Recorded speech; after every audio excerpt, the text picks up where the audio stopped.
Here's a great question.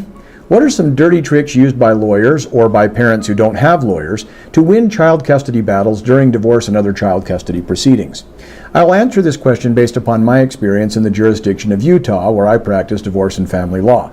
Now understand, I'm not endorsing these things. I'm telling you that these are the sorts of dirty tricks you might encounter, and forewarned is forearmed. Number one, make false allegations. False allegations of how evil the other parent is, false allegations of abuse toward the children or the other parent, false allegations of neglect by the other parent, false allegations that the other parent is a substance abuser, false allegations that the other parent is mentally ill and unstable. Say diagnosed, even if there is no diagnosis. That makes your false allegations sound more serious and credible. Even after it's discovered there is no such diagnosis. Doesn't matter. False allegations that the other parent is a criminal, violent or otherwise, false allegations of the other parent being unfit, false allegations that the other parent's home is an unsafe or unhygienic environment, false allegations that you and only you are the children's primary caregiver, whatever that means, false allegations that the other parent's work schedule cannot accommodate joint custody, for example, false allegations that the other parent is withholding care and custody of the children from you, false allegations that the other parent is alienating the children from you.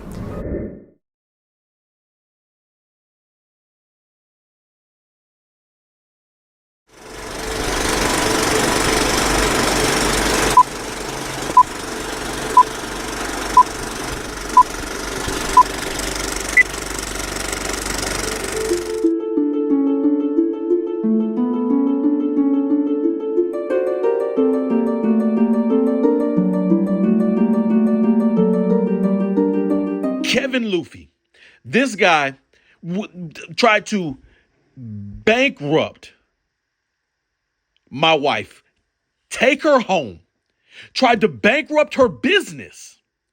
In addition to that, used the court system to file first. And this is what I say about filing first, and they encourage you to do this. It really helps abusers. To where, because he filed first, he went to Weber State, and on their website, it says that his girlfriend at the time, Jane Watersfat, or whatever her name is, and Kevin are the mother and the father.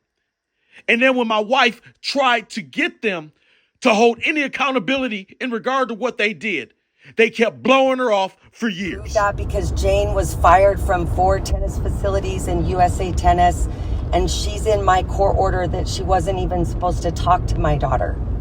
So I just want to get legal confirmation, since you're publicly putting out that the criminal is and coach is her mom, and just, I mean, ethics of coaching, that's an obvious breach, right?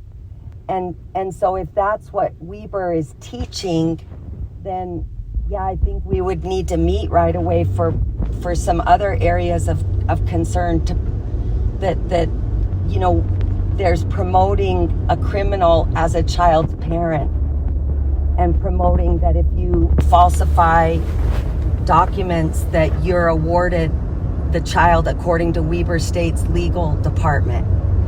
So I want to ask if you could prove that this woman, Jane Waterstrat, is her mom. Okay, I've taken that information down, Lily, and I will give this information to Alema, okay? And does Alema want the court order that states about Jane not being able to talk to my daughter on my parent day? What I wanted to share with you in this right now is some bombshells that we have discovered through these patterns from coast to coast.